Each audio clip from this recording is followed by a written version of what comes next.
All right, let's get right on into chapter 27, the 60s. Okay, so the 1960s in America is often seen as a memorable decade characterized by the ideals of peace, love, and civil rights and artistic expression. However, it was also a time of conflict, tragedy, and confusion. The Vietnam War, riots in inner cities, and assassinations all shattered the optimism of the younger generation. The 1960s were marked by significant social, cultural, and political changes, but also by the disappointment of unfulfilled expectations. So, the first thing we want to talk about is Kennedy and Cuba, right? So Americans were captivated by the 1960 race between the Republican Vice President Richard Nixon and the Democratic Senator John F. Kennedy. This was the first debate that was going to be televised, of course, in history. You've got the TV out, and just how confident and collected and attractive, Kennedy was versus, excuse me, versus he was sweaty. Nixon, he was sweaty. He looked clammy. He looked half sick. So it just didn't look really good for him. And so that was something that people say kind of swayed folks towards Kennedy. So during that debate, first time ever in September of 1960, that a presidential debate was actually televised. So now the Cuban Revolution. So now Kennedy is president, and he is forced to face some foreign policy challenges, including the deteriorating relationship between the U.S. and Cuba. So there was all these different conflicts going on. Fidel Castro comes into power in 1959. In 1959, he and his Revolutionary Army actually initiated a new era in Cuban history, because prior to that you had a lot of just the colonialization, and even though Cuba was now independent, you had America who had gone in and established themselves. You know how they did like in Hawaii with trying to set up their little oligarchy, but they came in and basically was exploiting, taking land, kind of forcing the people into working on their plantations, all for American benefits. Well, Fidel Castro said, no you're not.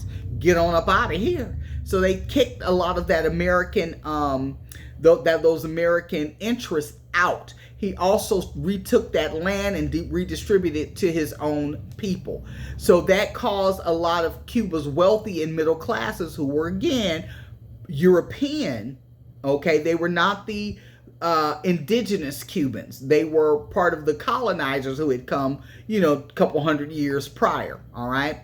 And Desi Arnaz from I Love Lucy is one of the ones who came. He was more famous because we saw him. So then you had the Bay of Pigs invasion. So now that happened, and many of the people who had fled, they fled into the U.S., into New York, into Florida, etc. So Kennedy and his folks, his advisors, came up with the idea: let's get some of these people who have been run out of Cuba to come back in and just to basically reclaim the area. They came in there thinking that they were going to overthrow Fidel Castro, and got the skips beat off of them. I mean, it was embarrassing, honey. They got smacked down. So this didn't really look good for Kennedy. Then you went right on into the Cuban Missile Crisis, because Fidel Castro understood, look, I might have won in this battle, but I really don't have the manpower, the gunpowder, the technology to really withstand the United States on a large scale or a long-term battle. So let me get some help. And who does he go to? Russia, right? So Russia's like, yeah, absolutely, I got your back. Don't you worry, Mr. Castro. I am here for you. So the only thing I'm going to ask you to do, would you mind if I put a missile launch base there in Cuba? Fidel said, of course. Si, senor. You can do that. Well, they started working on that. America found out from spying. So through their spies, we found out, and we immediately went off. Said, oh, no, you cannot do that. And so there was actually almost a standoff. Because again, nuclear, anybody pushes that button, it's over for everybody, right? It's lights out for everyone. Nobody wants this. So how you came real close to that at the Cuban Missile Crisis, but they came up with a plan to say, okay, look, Russia is going to stop building their missile launch site in Cuba in exchange for the United States taking that the one that we have in Turkey, taking it down. Okay, so that's how that went down. We talked a little bit about Cuban immigration. They also tended to overwhelmingly majority to be Republican. So that's also going to cause, some little differences when we're looking at voting. The civil rights movement is continuing. All right. So what I want to focus on here is we had several different groups that were, kind of forming. We're going to talk a little bit about that. So first of all, there was a sit-in. So there were a lot of different ways that protests were being done. There were protested, straight out protests. There were marches, boycotts, sit-ins, all of those things in hopes of accelerating the movement. All right. Now, so you're going to continue to see that. So the lunch counter at Woolworths was one of the first ones that they did. They went in, they sat down and wouldn't move until they, were served. So then there's SNCC, the SNCC. All right. So this is the Student Nonviolent Coordinating Committee. SNCC, the Student Nonviolent Coordinating Committee. All right. So sit-ins, protests such as the Greensboro sit-ins, it also demonstrated the power of direct action in achieving social change. Now, Ella Baker was becoming disillusioned with the older leadership. She was kind of tired of how things work. So she was actually one of the people who founded SNCC, SNCC, right? The Congress of Racial Equality, which is CORE, C-O-R-E. The Congress of Racial Equality was organized. They different things like interstate bus rides and on trains, trying to challenge and push to have segregation outlawed on these public transportation. They were called Freedom Riders, is what they became known as, black and white. Okay, so I never want anybody to think that, it was just all black people involved in this. Nope. Anybody who was willing to put their lives on the line were welcome at this stage of the civil rights movement under these organizations. So take a look at that. There was the Albany movement. So that was in Georgia. It brought together various civil rights organizations that included members of SNCC and the SCLC. So the Southern Christian Leadership Conference, which we talked about before, headed by Dr. Martin Luther King. So one of the things, Black Christianity it helped to propel the civil rights, advocates into action, demonstrating the significance of religion to the broader civil rights movement. So that was a mainstay, something that people tended to really rally around. James Meredith, one of the first African American to enroll in Mississippi State University, or Ole Miss. So make sure you understand what that. And Kennedy did something that was unprecedented at the very first time ever. When James Meredith enrolled, he actually sent out the U.S. Marshals and National Guardsmen in order to maintain order, right? Because again, a lot of violence could have ensued. So the Battle of Ole Miss is what is when segregationists clash with the troops on, kind of in the middle of that campus. So take a look at that. The Birmingham campaign, again in 1963, coming back to the SCLC with Dr. King. He is arrested, and during that time, he writes his very famous letter from a Birmingham jail. So he urged a nonviolent approach, but active confrontation to directly challenging injustice. So he was 110% on board with boycotting, with doing peaceful protest, marching, things like that. Okay. Hal Brown, who was a co-founder of the San Diego chapter of CORE, the Congress of Racial Economy, and he was able to do more on the West Coast. Now, up until this point, we see a lot of what's happening is really kind of happening in the South. So you see things happening in Mississippi and, Alabama, Georgia, all of these southern states Well, a lot of people don't understand because people think of California as just so hang back and loose and all this kind of stuff. Honey, I'm a Cali native, born and raised, and I can tell you it's probably I've experienced more racism in California than I have here in Texas. Believe that. So, but it's a different type of racism, and we'll talk about that a little bit more as we go on. But he actually led a massive freedom rally and march of over 3,000 people in downtown San Diego in 1964 to protest the injustice and discrimination. So take a look at Mr. Hal Brown. Now, Governor George Wallace out of Alabama, he was famous for stand in the schoolhouse door. In June of 1963, he was so adamant that blacks would not integrate the University of Alabama that he stood in the door of the Foster Auditorium. Of course, that clearly didn't work, but he was that committed to making sure that the school remained unintegrated. Okay. So President Kennedy addressed the nation that evening, criticizing Wallace and calling for a comprehensive civil rights bill. And a day later, the civil rights leader Medgar Evers was assassinated at his home in Jackson, Mississippi. All right. So then in 1963, we had the March on Washington. Most people know this for the famous "I Have a Dream" speech.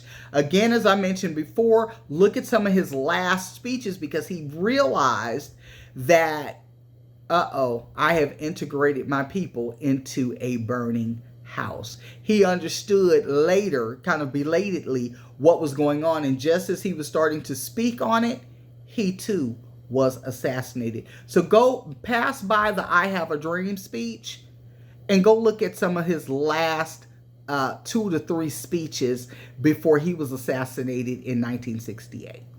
Okay. Speaking of assassinations, Kennedy was also assassinated in November of 1963. He was assassinated. Now, of course, the official story is that it was Lee Harvey Oswald, but we've learned, that was a cover-up. He was just a patsy. But in actuality, the assassination spawned numerous conspiracy theories, which some of them are coming out now. You're finding that it's actually true, some of the stuff that was true. In his speeches, he was actually calling out the Jewish elite. That is most probable what really got him assassinated. So if you have time or any interest, go check out Kennedy's last speeches as well.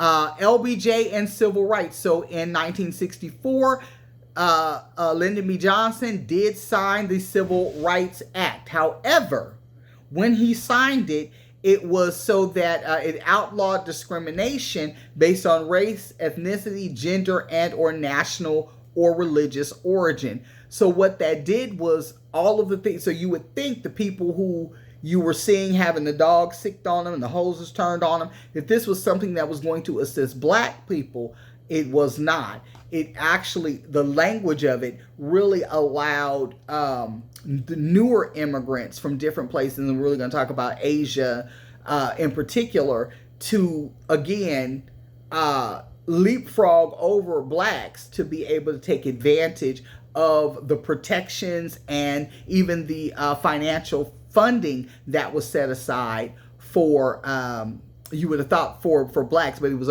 for minorities. So Asians are minorities, and guess what?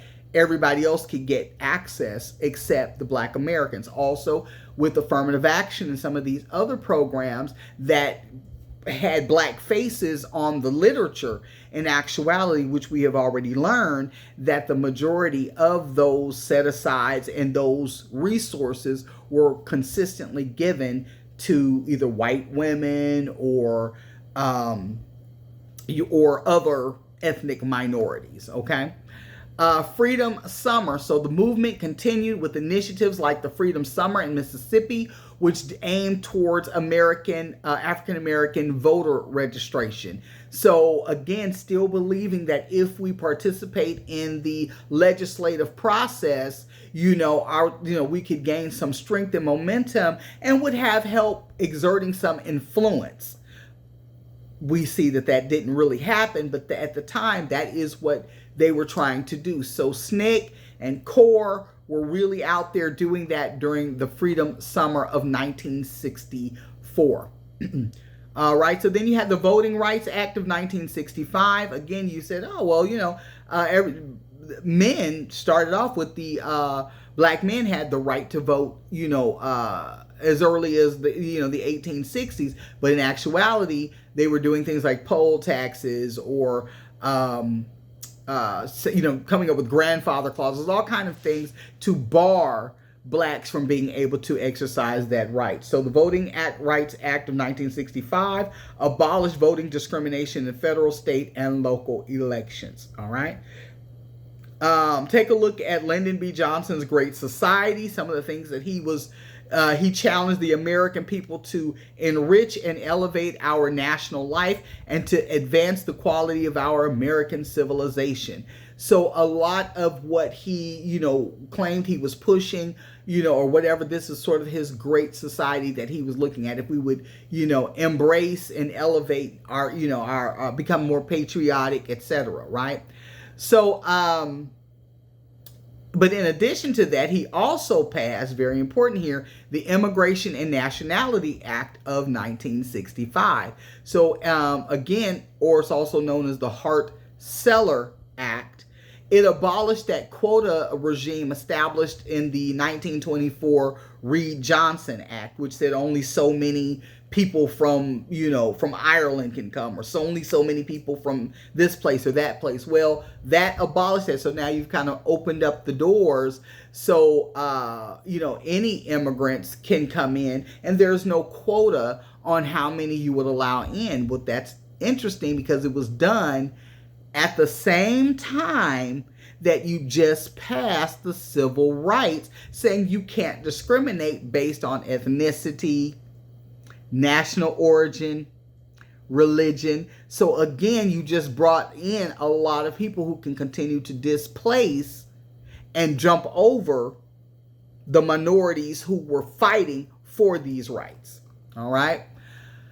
So take a look at your Great Society reform. So you had Medicare and Medicaid, you had your Elementary and Secondary Education Act, and the National Endowment for the Arts and Humanities. So those are three. Check those out. Then there was the War on Poverty. So one of the main things that Johnson had done during his time was the Economic Opportunity Act, or the EOA. So the community action arm of the EOA gave disenfranchised Americans a voice in planning and executing federally funded programs meant to benefit them. But just like we talked about before, like with Tammany Hall and some of those initiatives, or some of those groups, what you did is you paid your own gatekeepers, right, who were not representative of the community. You kind of prop them up so that you can continue to oppress that group, but under the auspices and making it look like you're doing something positive for that group or for the people. And that absolutely nothing could be further from the truth. So, one of the examples I'll give you from a modern standpoint is like, again, your Black Lives Matter. That wasn't organic. It wasn't grassroots. And it was funded, again, by an elite, by the elite. And they put, the people who they put over it are people who do not have the best interest or represent the majority of the Black community. You had two lesbian women. And that's, it's not because they're lesbians particularly, but their goals and initiatives and values do not reflect those of the larger Black American population. So that was what was happening even then. So, a very important thing to understand, right? You had a lot of race riots, from, we talked about like Watts, New Jersey, Detroit, all of these different areas were experiencing, race riots. So like, for instance, the ones in Newark and New Jersey in 1967 resulted in deaths, injuries, arrests, and millions of dollars worth of property damage. So these things are erupted like in 1965 in the Watts neighborhood of Los Angeles, and it continued every summer, after that. But again, this goes back to after, right on the heels of the Civil Rights Act being signed into legislation. But even up through that point, blacks were being systematically barred from getting loans, FHA and HULC, the loans to improve their neighborhoods.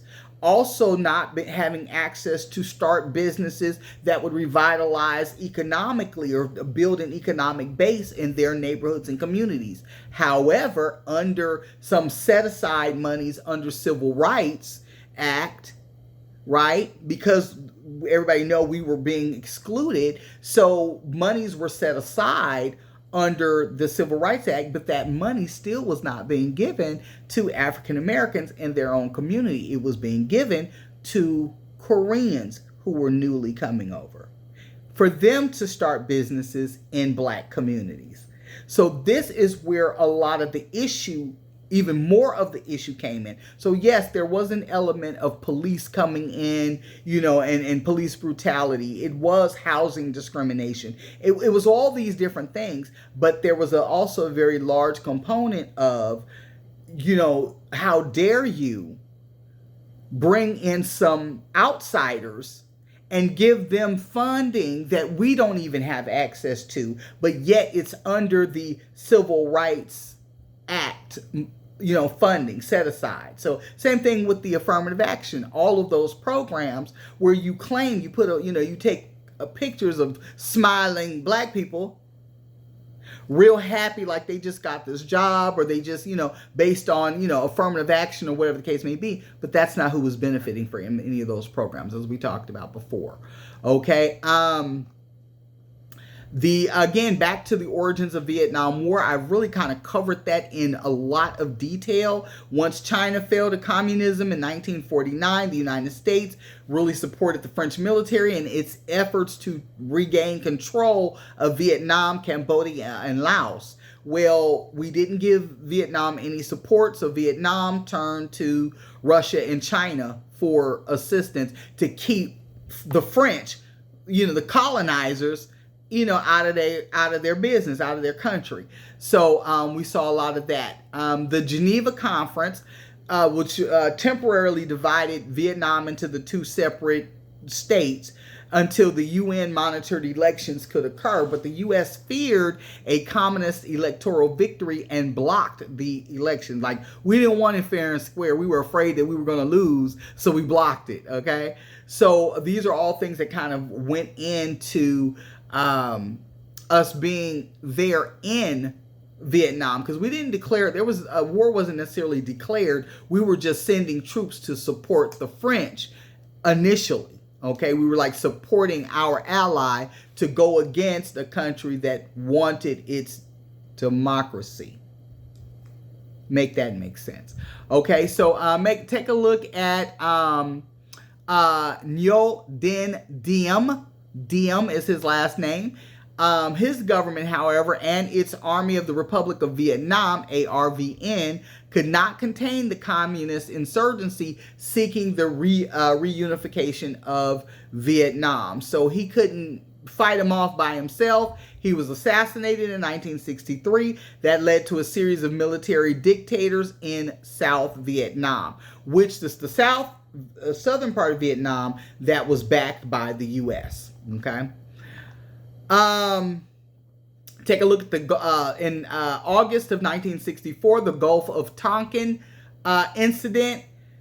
So the American public was unaware of our activities in Vietnam, even as 16,000 troops and military advisors were deployed by Kennedy in his first 3 years. Well, here comes a false flag. The USS Maddox reported incoming fire or torpedoes from North Vietnamese, right, ships in the Gulf of Tonkin, which that really was never confirmed. But we used that as a pretext, or Johnson did, use that as a pretext for escalating the conflict and deploying more forces. So take a look at that. We went ahead escalating on into Vietnam. Then there's also now the culture of activism. So you started to see the 1960s witness significant cultural change in the United States.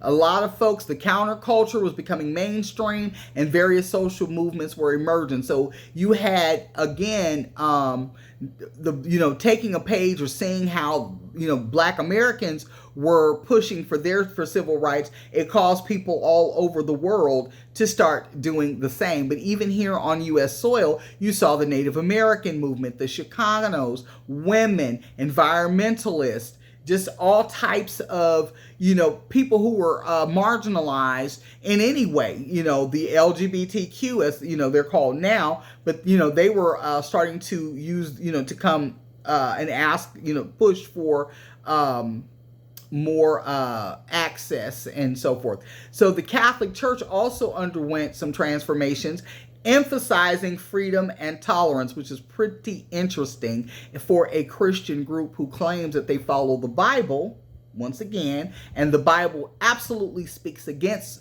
promiscuity, homosexuality, being seditious. Straight out, like all of these things are there, but now the Catholic Church is supporting being more tolerant of things, even though that's not the stance that the Bible takes. So that's very, very interesting, but those things were changing as well. Pop culture and popular advertising in the 50s was also kind of promoting an ethos of fitting in and buying products to conform. So look at things like the Volkswagen, how they used their campaign. You had music and fashion kind of being welded together. So you started seeing everyone wanting to emulate the beautiful, glamorous style of many of the women in music, or men too, but particularly some of the ladies. So the Shirelles, the Supremes, particularly Black American women. But you also had ladies of the silver screen, like the beautiful Elizabeth Taylor, and so they're very, very iconic for not just for their acting or music, but also for their fashion and style. They also the culture itself was changing rapidly with less restrictive clothing styles and an emphasis on freedom, rebellion, and individuality. So mini skirts came out, all kinds of things. Acid. All right, so look at drugs. The counterculture also using psychedelic drugs as a remedy for social alienation. So the New Left and the lysergic and, well, they call it LSD, lysergic acid, diethylamide, again, LSD, again, was, being used in a lot of these groups. American stagnation or being stuck could be remedied by spiritual psychedelic experience. So people were trying to expand their minds and unfortunately losing them. Okay. Tripping on acid and doing all these things. Woodstock and the hippies. So you've got the counterculture. Out in 1969, Woodstock was a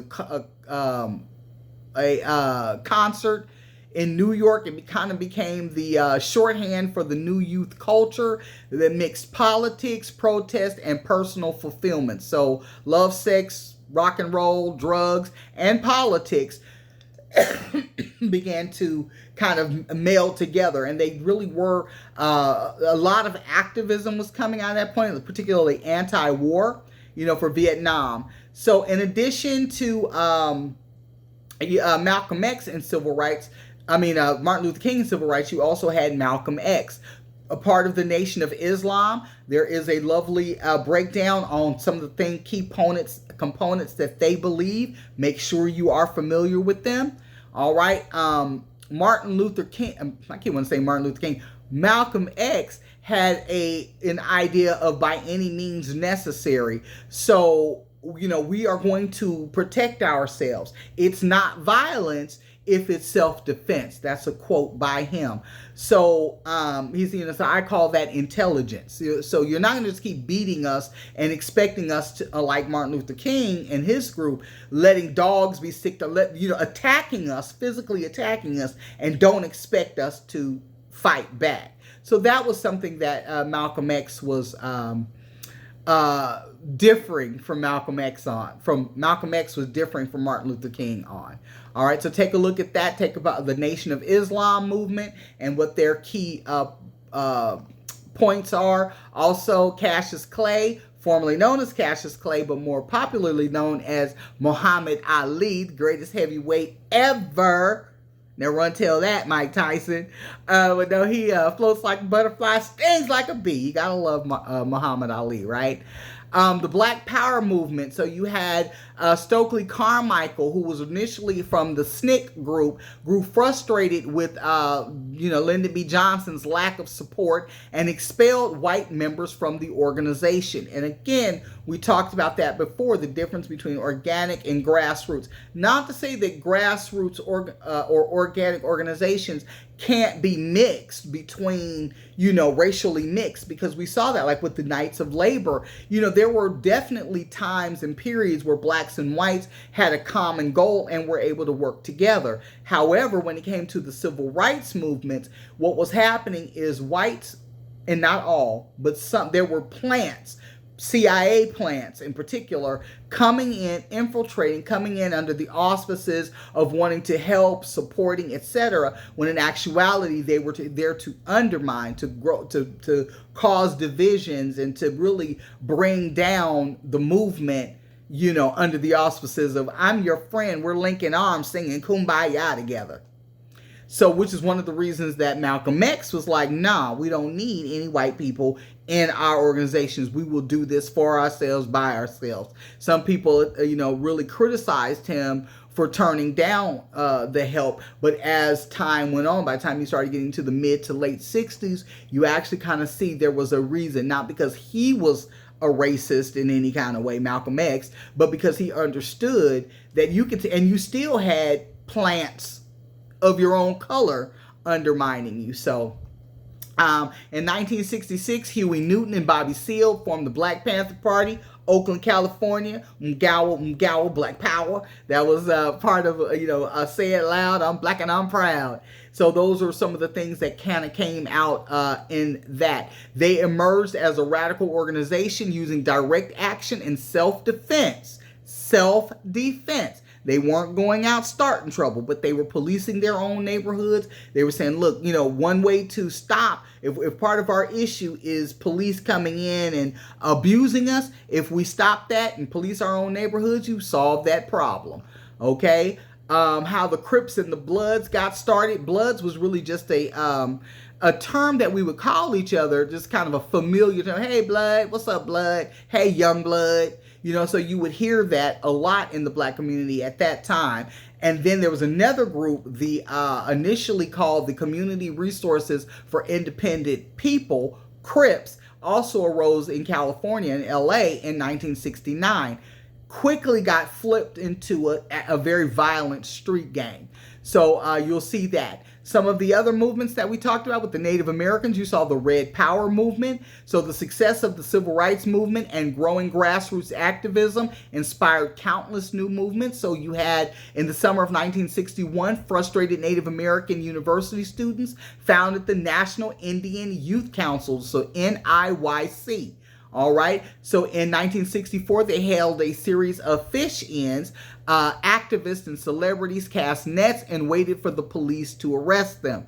So there was a lot of that going on. The American Indian Movement, AIM, AIM, and other activists staged dramatic demonstrations. So like in November of 69, dozens began a 1.5 year long occupation of the abandoned Alcatraz Island in San Francisco Bay. And that was some other, and there were several others. There was also the Chicano movement. So it fought for political and social change among Mexican Americans and confronted discrimination in schools, politics, agriculture, and other formal and informal institutions. Organizations like the Mexican American Political Association, or MAPA, and the Mexican American Legal Defense Fund, the MALDF, buoyed the Chicano movement and borrowed ideas from other civil rights groups. You also had Cesar Chavez and Dolores Huerta founded the National Farm Workers Association, the UFWA, to really help and improve the conditions, pay, and contracts and working conditions of the migrant workers. La Raza, started by Rodolfo Corky Gonzalez. He was a former boxer and, native to Denver. He founded the Crusade for Justice in 1966. The organization would establish the first annual Chicano Liberation Day at the National Chicano Youth Conference. So the conference also yielded the Plan Espiritual de Aslan, I can't say it today, can't speak, a Chicano nationalist manifesto that reflected Gonzalez's vision of Chicanos as a unified, historically grounded, all-encompassing group fighting against discrimination in the United States, okay? San Diego also had a Chicano movement, right? Herman Baca was a central figure in San Diego's Chicano movement. He advocated for undocumented immigrants as a part of the Chicano community. And in 1969, he opened Aztec Printing, the only Chicano movement press in the county. He still lives in San Diego today. Amazing guy, actually. You saw the rise of feminism, and I think I'm about to run out of time here in just a moment, but feminism, women also wanted to increase awareness about gender inequality, all right, but they did not find a welcoming audience among male leaders in their movement. So many of these women began to form a movement of their own. Soon the country experienced a groundswell of feminist consciousness, which in my opinion has really undermined the country. And interestingly enough, a lot of people are recanting and trying to go back to more traditional female values, as if you look at the trends that are going on. Well, anyway, JFK established the Presidential Commission on the Status of Women in 1961, and former First Lady Eleanor Roosevelt headed the effort. So there was a lot of that. Check out Betty Friedan's The Feminine Mystique. So that was a book highlighting the dissatisfaction experienced by white middle-class women. So let's keep in mind that the feminist movement did not encompass or embrace black women overall. Not until they'd gotten into it closer to the 70s and realized they were getting nowhere. So they really needed to open that up. And it was when they started making when black women and Chicano women, Latino women began to carry the water for white women, that's when the movement began to really kind of grow wings and take feet. Let's see here. Women, some of the things that they doing, they were striking for equality. So by 1970, it marked the end of the decade focused on employment discrimination, political inequality, abortions, free child care, and equality in marriage, which could never actually be, unfortunately. So feminism in the 70s would face opposition from other women who valued the traditional homemaker role, to which feminists objected. So there's a lot to really unpack in the feminist movement. We will come back and discuss that a lot more, but we also had a bit of environmentalists. Rachel Carson's book, The Silent Spring from 1962, was really a big thing. We talked a little bit about that earlier. The EPA started Earth Day. So that was also another big thing. We talked about Catholic reforms, and that is pretty much it for chapter 27. All right, y'all have a great day, and I will come back with chapter 28.